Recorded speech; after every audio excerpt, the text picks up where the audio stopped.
Hey guys, this is Woo854. Today we had a gun show in Paducah, and we have one also on Sunday. We had one Saturday, and we have one Sunday, same one. And it runs for 2 days. I go this morning, barely find a parking spot. There's a line coming out the door, stretches all the way out, down the sidewalk, at least 500 or more feet. I get in line to get my ticket inside. I'm talking to some guys there, it's kind of shooting the bull, passing time, and I'd been to a gun show put on by the same people previously in November. Now we're saying November between Aurora, Colorado shooting and the Sandy Hook massacre. Okay? So this gun show was busy, but it wasn't ridiculous. I mean, it wasn't, Black Friday. Okay, that's a good example. I'm waiting in line, and I'm noticing more and more people, more than last time. There were private sales last time, but more this time than last time. The amount of people coming up with firearms over their shoulders and then, pistol shrouds and rugs and everything else to sell. It's a private sale, so if you're not a dealer, you can private sell to someone else for cash. It's completely legal, and it should be. But there were many people that brought their guns. Either they were wanting to sell this because they either didn't want it anymore and they knew someone else would. There would be demand for it. Or what they were doing was they were selling stuff that they necessarily didn't want anymore for spending cash at the gun show, and they were buying something that they wanted more for it. And I got to thinking the reason why people did that is because last time the prices were not inflated like they were this time because of all this government jibber jabber. And so they're bringing more stuff to sell to buy more expensive ARs and AKs and mags and ammo. Now, the private sales are good because you can find stuff for cheaper prices that you don't have to go through a dealer for. It's really good. You can find some oddball stuff that some dealers won't have. You really can. And then I got to thinking, this is awesome. This is American freedom at its finest. That we can come to an area, congregate at a gun show. It's, elbow to elbow traffic in this place.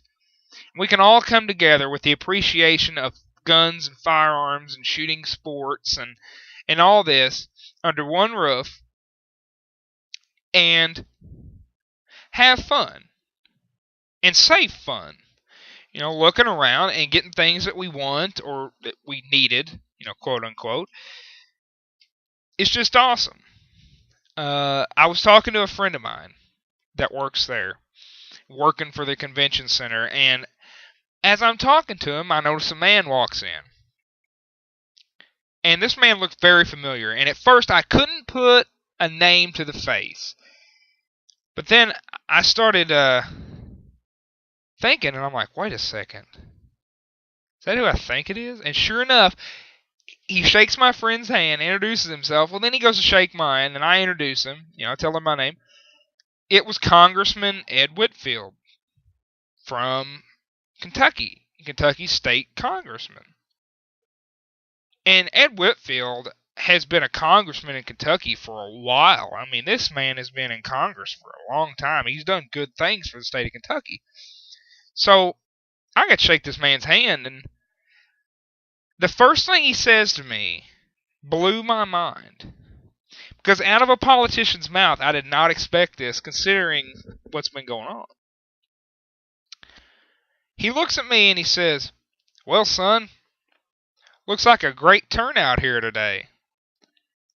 At this point, I'm almost speechless because I'm like, and the only thing I could say to the congressman back as I shook his hand was, "Yes, sir, everyone is deciding to celebrate the freedom that we have, and we're glad to have it." That's all I could get out, but I felt like it was a pretty good answer to the congressman's statement. And that made me feel good because that was a highlight of my day. I got to meet a politician that got it for once. And that doesn't happen very often. But more than that, I got to realize that with all these people grouped together, these people love firearms and they love their right to have them. And it was great to see that. And then I went back to a poll I'd seen on the news. Our local news channel ran a poll, and it stated that 56% of people polled were supporting and supportive of the assault weapons legislation that President Obama and his cabinet and the Congress and certain members have drafted up and put forth.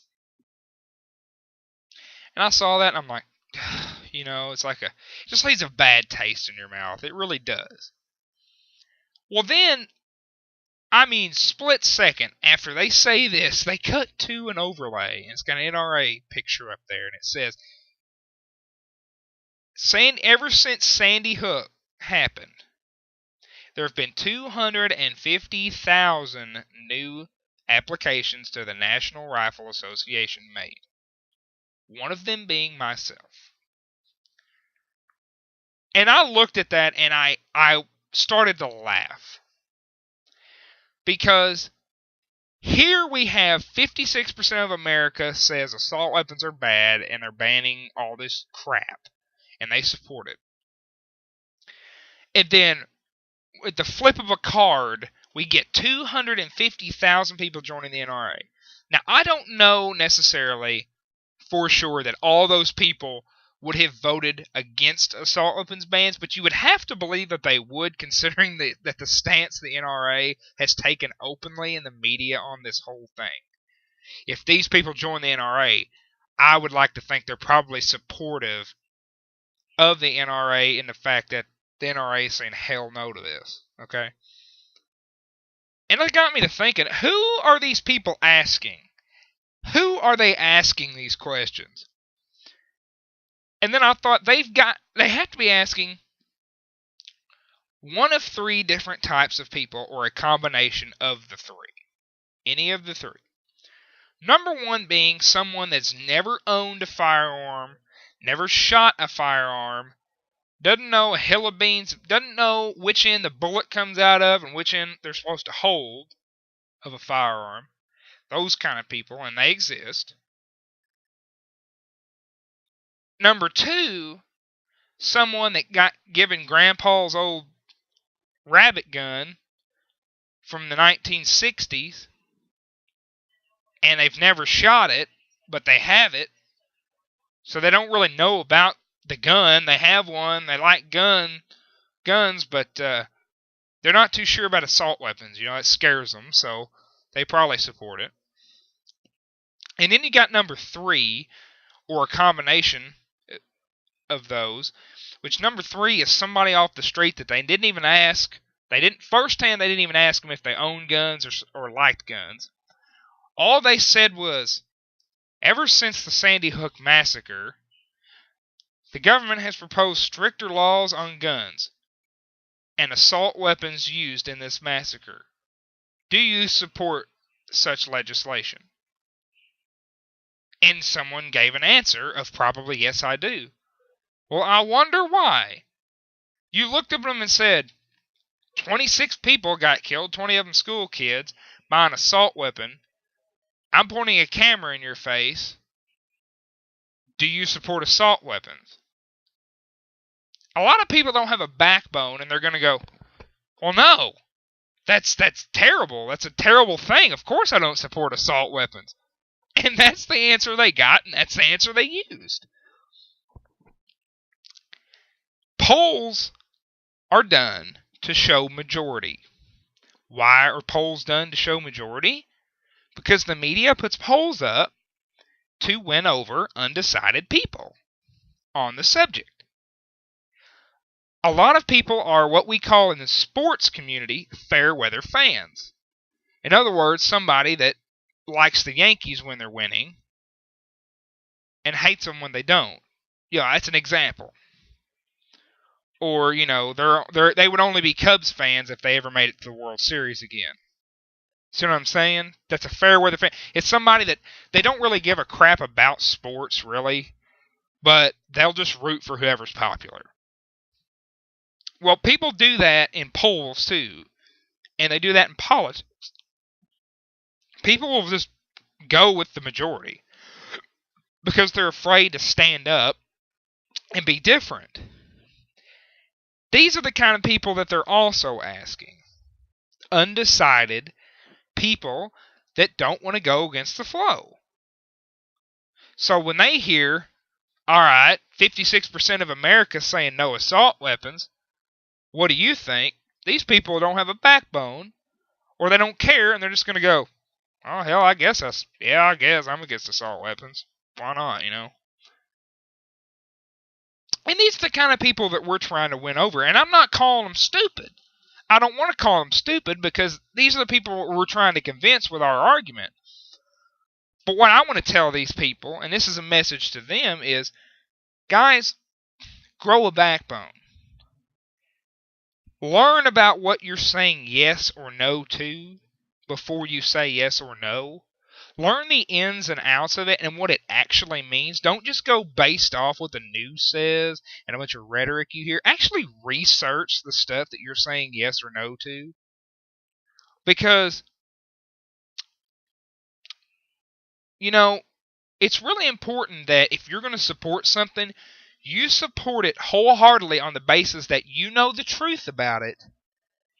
And from the truth, you have made your decision. Do not base an important decision such as this that could possibly lead to more erosion of our natural rights based on a bunch of rhetoric and mumbo-jumbo that some big-headed guy on the TV screen told you. Please don't.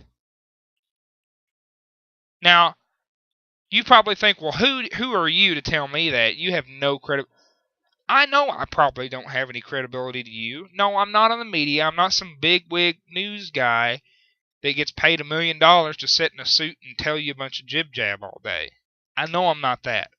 What I am is a patriot, and what I am is a person that wants to get the word out and tell you, look, guys, I really care about this, and I really care about you guys. You need to read in and study what you're saying yes and no to. Okay? You have to realize that these news people and these politicians are polling you people. They're finding people like you. And they're polling you for this reason. They know that if they poll you and they persuade you, they can get a poll in a favorable outcome to them and what they're trying to sell. Alright? I mean, a car salesman is not going to go to a bunch of Amish people that ride in buggies and try to sell them sports cars all day when they know they're not going to get anywhere. Okay? They're going to go to a bunch of people that love speed, love fast cars, and that's who they're going to try to sell flaming red Corvettes to. They're not going to try to sell them to the Amish. And that's nothing against Amish. I'm just saying that's the truth. We all, certain groups of Amish, they have their certain traditions, and they don't have electricity, they don't have cars, they have buggies. So you're not going to waste your time on people that have already made up a stern decision on something when you can either find someone that kind of likes cars and, sell them on how awesome this car is, or somebody that totally is in love with cars and go, look at this thing, and they'll be like, oh, freaking sweet, I want it. If you love the color green and you're going to make a poll and you want to poll America and try to say that the majority of Americans love the color green, and you're against the color black, okay, you get to pick places that you poll at certain. If you love the color green and hated the color black, this is just an example. Would you go and poll people in Boston on St. Patrick's Day, where the river is dyed green, whether they like the color green better than black? Or would you go to a Marilyn Manson concert and poll people whether they like the color green or black better, if you loved green and wanted everyone to love green. I mean, seriously, think about that. You would go to St. Patrick's Day. I mean, the freaking river is dyed green. Of course, everybody's going to say they love green. It's St. Patrick's Day and it's Boston. At a Marilyn Manson concert, most people are probably going to say they like the color black, because a lot of things at a Marilyn Manson concert are black, and that's nothing against anybody there. Everyone has their own right to do what they want. I'm just saying, probably going to be a majority of black fans. Just saying. So you have to understand that they poll certain individuals, and it's sad to say this, but they poll certain demographics more than others because they think they're going to vote a certain way on a certain topic. That's the sad truth, but they do. Okay? You have to realize that you have to be a free-thinking person, and you have to study this on your own and not just believe what you're spoon-fed. Or you're going to end up, if you keep doing that, it may work out for you the first couple times, but eventually having that kind of behavior and doing that sort of thing, believing everything you say and just going with the majority, it's going to bite you in the butt. Because one of these days, the majority of people are going to say you don't need the right to free speech. The majority of the people supposedly are going to say you don't need a firearm, period. The majority of the people are going to say we don't need a warrant to search your house. If we want to come in and tear it apart, by God, we're going to do it.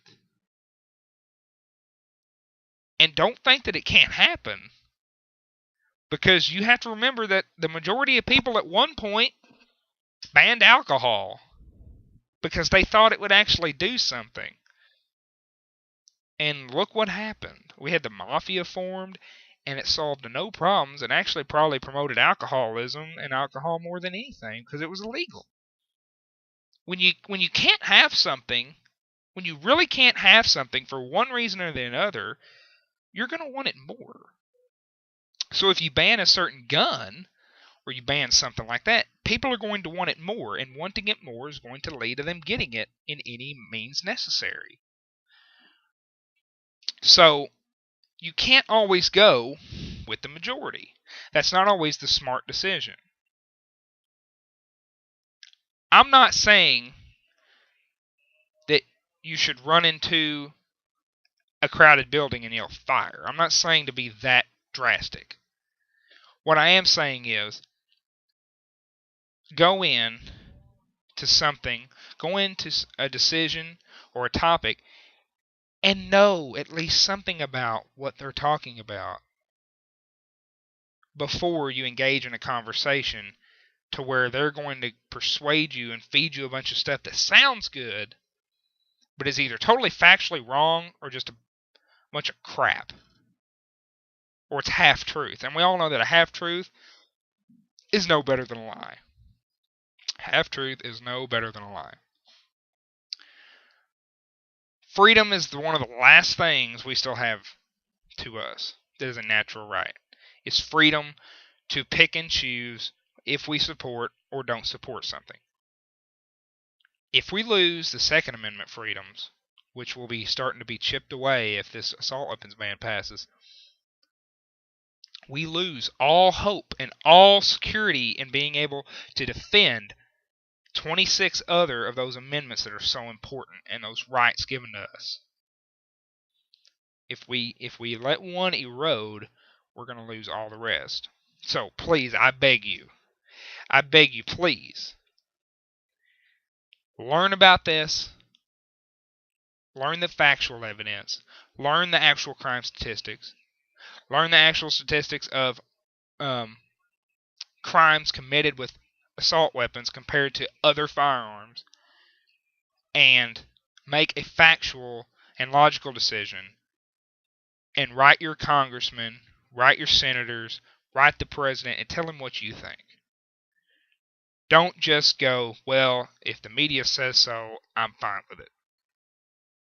One of these days the media is going to say you don't deserve anything, are you still going to be fine with it then?